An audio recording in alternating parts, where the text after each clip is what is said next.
ሰላም እንዲናችሁ በያላችሁ በጥሉ ነገር ሰላም ነው። አሸይና እንዲወላችሁ ሞኝላችሁ አለው። ቤተሰቦች ስትገቡ እንደ ልማዳችሁ ላይክ እና ሼር እያደረጋችሁ ሀሳቦቻችሁ ለብዙዎች አካፍሉ። ለዚህም ከልቤ አመሰግናችኋለሁ። ሰበር ዜና አለ። ሰበር ዜና የዓለምን ታሪክ ለአንዴና ለመጨረሻ ጊዜ ሊቀይር የሚችል ሰበር ዜና ተሰምቷል። እንግዲህ የአሜሪካ ቦምብ ጣይ እጅግ በጣም ግዙፍ የሆኑም ባንከር በስተር የሚባል 30,000 ፓውንድ የሚመዝን ቦምቦችን ኢራን ላይ ጥለዋል። እጅግ በጣም ዘግናኝ ዜና ነው። መስማት የማንፈልገው ነው። ነገር ግን እንዳልኳችሁ ይሄ ቀን መምጣቱ የማይቀር ነው። እጅግ በጣም አጣዳፊ ጦርነት ነው ብያችሁ ነበረ። ይሄ ሁሉ ነገር ሆኗል፣ ተከናውኗል። አሁን ሰዓቱ የኢራኖችን አንበሳነት፣ አደገኝነትና ዓለምን ሊያስተምሩት የሚገባ የአንድና የመጨረሻ ትምህርት ዓለም የምትማርበት ሰዓት ደርሳል። ከዚህ በኋላ ኢራኖች ለባንዲራቸውና ለሀገራቸው ለክብራቸው ደማቸውን የሚያፈሱበት ዓለምን ለአንድና ለመጨረሻ ጊዜ ተገቢውን ትምህርት የሚያስተምሩበት ቀን ደርሳል።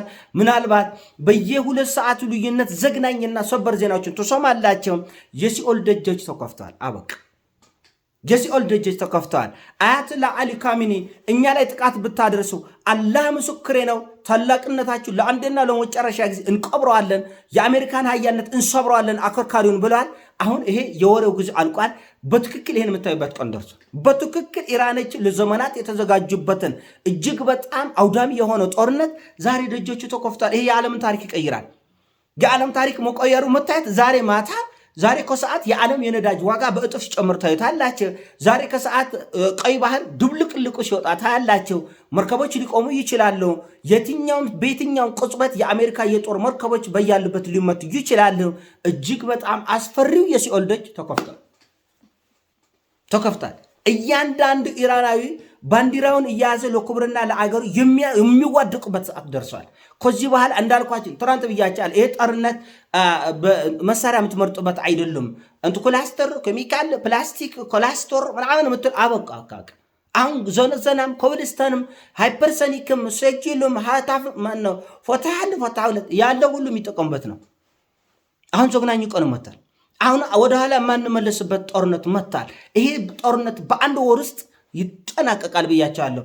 በዚህ 10 ቀን እንግዲህ 10 ቀን አይደል ጦርነት ከተጀመረ ምን ያክል ዋጋ እንደተከፈለ አይታችሁታል። አሁን ግን ኢራኖቹ በእጥፍ እንዲከፍሉ እየተደረገ ስለሆነ የኢራኖቹ እርምጃ በጣም ዘግናኝ፣ እጅግ ፈጣን ዓለም ሊያምነው የማይችል ተያይዞ የመውደቂያ ጦርነት ነው። ካሁን በኋላ ያለው ካሁን ደቂቃ ጀምሮ ከዛሬ ደቂቃ ጀምሮ ያለው በትናንትናው ዕለት የኢራኑ መንፈሳዊ መሪ አያቶላ አሊ ካሚኒ ተተኪያቸውን መርጠዋል። እኔ በማንም ሰዓት ልሞት ልጎደል ስለምችል እኔን የሚተካኝ እኮሌ ብለው 3 ሰው መርጠዋል። የኢራን ከፍተኛው ምክር ቤት እንግዲህ ከ3ቱ አንዱን ይሾማል፣ እሳቸው በማንም ሰዓት ቢሞቱ። ስለዚህ ይሄ ነገር ምናልባት እንደ ሊቢያ፣ ምናልባት እንደ ኢራቅ፣ ምናልባት እንደ አፍጋኒስታን ተደርጎ ሊወሰድ ከቻለ ፍጹም ስህተት ነው። ይሄ በጣም የተለየ የዓለምን ታሪክ የሚቀይር ውጊያ ነው። ከመጀመሪያ ከስሩ መሰረቱ ተናግሬያለሁ። ከስሩ መሰረት ይሄ ጦርነት የዓለምን ታሪክ ይቆይራል። ዶናልድ ትራምፕ እንኳን ድረስ አላቸው ኢራንን ጨፍጭፈን ወጣናል። አሁን አረጋይ ኢራን ከዚህ በኋላ ምላሽ እንዳትመልሽ መልሶ ይከፋሉ። ምን ታደርጋለህ? ከዚህ በላይ ምን ልታደርግ ትችላላችሁ? ይሄ ያለመናበብ ችግር ነው፣ ያለመረዳት ችግር ነው። እኛ እናንተን በ30,000 ኪሎ ግራም በሚመዝን ቦምብ እናፈነዳቻለን፣ መልስ እንዳሰጥ አይጎርማችሁም? ዓለም ይሄ ሁሉ ስልጣኔ በኋላ አሁንም በድድብና ሲኖር እኔ አንተን ዞሮች አጠፋቻለሁ፣ አንተ ዝም ብለህ ቁጭ በል። አሁን አረጋይ ከዚህ በኋላ መካከለኛ ምስራቅ የሚባል የለም። ከዚህ በኋላ የሲኦል ደጆች ተከፍተዋል። ከዚህ በኋላ ሰላም የሚባል ነገር የለም። ከዚህ በኋላ ዝም ብለህ እስቲ ለማየት ያውቃሉ። እስቲ ዝም ብላችሁ እስቲ ዛሬ ከሰዓት ያለው ነዳጅ እንየው። እስቲ ዛሬ ከሰዓት ይሄ ቀይ ባህር የሚባለውን ጉዳጉድ እንየው። አሁን ወደ ድርድር ነው። ይሄ እኮ ነው ህዝብን ባሪያ ለማድረግ ለመርገጥ፣ ለመደፍጠጥ፣ ለመጨፍለቅ የሚደረገውን ጥረት ተመልከት። አሁን በቃ ወደ ሰላም ነው። ያው አሁን በባንከር በስተር በሚባል ቦምብ ኢራንን በ6 ጀቶች ደብድብ ያለው ኒኩለርን አወዳድሜው ያለው ሁሉ ነገር አብቅታል። አሁን ሰላም ነው። በቃ ኑ ኢራኖች አሁን አረገ በጣም ጭጎ ትወዳላችሁ። በጣም አሁን የሲኦል ደጆችን ከፈታችሁ አይደለም። ከዚህ በኋላ ኢራንን ለማጥፋት ተነስታል። ኢራን ውድምድማ ወጥታል። ከዚህ በኋላ ሌላው ወይን እየጠጣ እስኪ እየጠጣ እየጨፈረ በእስክስታ በእልልታ የሚኖርበት እድል በጣም ጠባብ ነው እና መስማት አንፈልግም ነበር እንደዚህ አይነት ነገር። እኛ ነገርዬ ሞሳድ እንደሚያወራው አይደለም፣ ሲአይኤ እንደሚያወራው አይደለም። ከዚህ በኋላ ነገሮች በጣም ወደ አደገኛ አቅጣጫ ይሄዳሉ። ሚሊዮኖች ነው የሚያልቁበት። ይሄ ጦርነት እንዳልካችን ዝም ብሎ ኩሽ ኩሽ ኩሽ የሰፈር ጸብ አይደለም። የኢራን የዘመናት ሀያልነት የአልበገሬ ባይነት ታሪክ የሚያከትምበት ስለሆነ ኢራኖች ይሄ ታሪክ እንዲያከትም አይፈቅዱም፣ እንዲያልቅ አይፈቅዱም፣ ደጆች እንዲዘጉ አይፈቅዱም።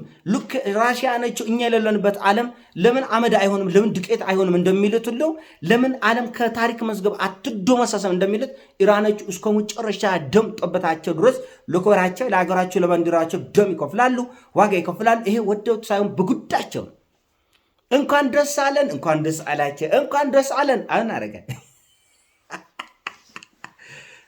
ሚሊሽኑ በሰማሽ ከቤትሽ ባልወጣሽ አለ እና የሆነ ሆኖ እንዳልኩት የጦርነት ኢራን በጣም ዘግናኝ ዋጋ የምትከፍልበት ቢሆንም የማንን ማንቁርት ይዛ ወደ መቀመቁ እንደምትወርድ ግን እቺ 2 ቀንና 3 ቀን ለማየት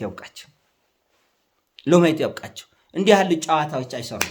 እንዲህ ያሉ የልጆችን ቆቁልሾች እስካሁን ኢራኖችን ጦርነት ሲዋጉ የነበረው በለዘብተኝነት ነው። በነገራችን ላይ በከፍተኛ ጭካኔ እየተዋጋ አልነበረም። ለምን?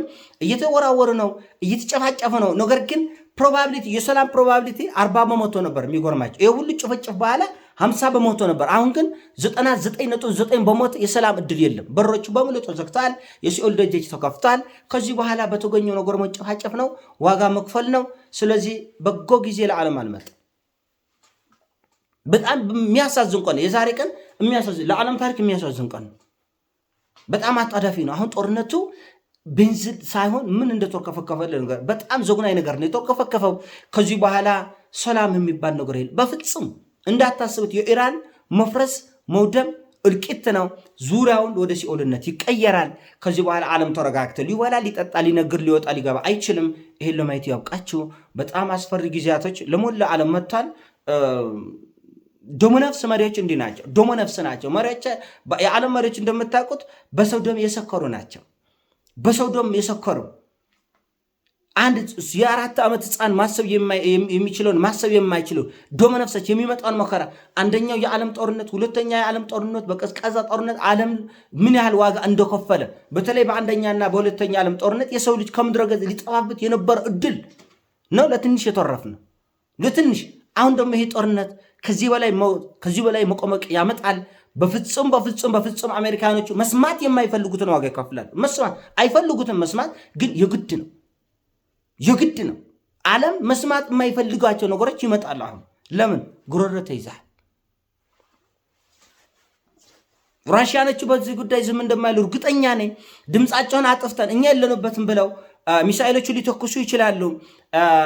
አካባቢ ላይ ያሉ የጦር ቤዞችን ሊመቱ ይችላሉ። እጅግ ምስጢራዊ በሆነ ሁኔታ በራሽያ ባንዲራ አሜሪካ ሊመቱ፣ በኢራን ባንዲራ አሜሪካ ሊደበድቡ ይችላሉ።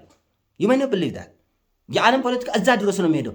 በኢራን ባንዲራ በኢራን ባህር ኃይል አስመስለው ኢቨን ራሽያኖቹ ኢቨን ቻይኖቹ የአሜሪካን የጦር ቤዞች በድንገትና በአስቸኳይ ሊደበድቡ ይችላል። ምናልባት ኢራን በዚህ የደበቀቻቸው እጅግ በጣም ዘመናዊ የሆነ ጅምላ ጨራሽ መሳሪያዎች ልትጠቀም ትችላለች። ምናልባት ሳይሆን ያሏትን አስፈሪ የሚባሉ መሳሪያዎች በዚህ 3 ቀንና 4 ቀን ውስጥ ትጠቀማለች ብዬ ገምታለሁ። ሰላም የሚባለው የለም። እኔ ምን አይነት ድብድብና እንደሆነ አይገባኝም። ምን አይነት ድንቁርና እንደሆነ አይገባኝም። ሰላም አሁን ወደ ሰላሙ መምጣት አለባት። አንዱ ላይ የቦምብ የፈንጅ ናዳ እኔ እንዴት አይነት እኔ መሪ ለመሆን እንደው ቅል ራስ መሆን አስፈላጊ ሆኖ እየተገኘ ነው። ዓለም እንዴት እንደዚህ ልትሆን ቻለች? መሪዎች እንዴት እንደዚህ ቆረቅ እንዳሊሆኑ የቻለበት ምክንያት እንዴት ነው? አንተ የሆነ ህዝብ ላይ ቦምብ እያዘንብክ ከዛ በኋላ ና ወደ ሰላም በቃ ፍቅር ይሻላል እና እንተቃቀፉ እንሳሳም አሁን አረጋይ። ስለዚህ ጥሩ ቀን አልመጣም ለዓለም። መጥፎ ዜና መስማት አልፈልጉም ነበር። መስማት አልፈልጉም። እኔ አሁን ይሄ ጉዳይ የኮሌ ደጋፊ የመሆን አይደለም። አንድ ህዝብ ላይ ቦምብ ካዘነብኩ በኋላ ዘግናኝ ፍንዳታ ካፈነዳ በኋላ ህዝቡ ደግሞ ከፈሰሰ በኋላ እልቂት ከመጣ በኋላ ስደት ከመጣ በኋላ የአገሪቷ መሰረታዊ የእድገት ምንጮች በሙሉ ካወደምኩ በኋላ ምንድነው ሰላም? እንዴት የቱ ጋር ነው ሰላም የሚገኘው? ዲስ ክሬዚ በጣም እብደት ነው እና መስማት አንፈልግም። እንዲህ ያሉ ነገሮችን ዓለም ሁሉ መስማት አይፈልግም። ደንግጧል። አሁን ዓለም ዛሬ አሜሪካኖች ሁሉ ሴናተሮች ቱርምስምሳቸው ወጥቷል። ለምንድን ነው ይሄ የተደረገው? ለምንድን ነው? ምንም አሁን የማይቀረው ቀን መጥቷል። በቃ ምንም ተደረገ ምንም ከዚህ በኋላ መመለስ አይቻልም። መጠገንም አይቻልበት ደረጃ ተደርሷል።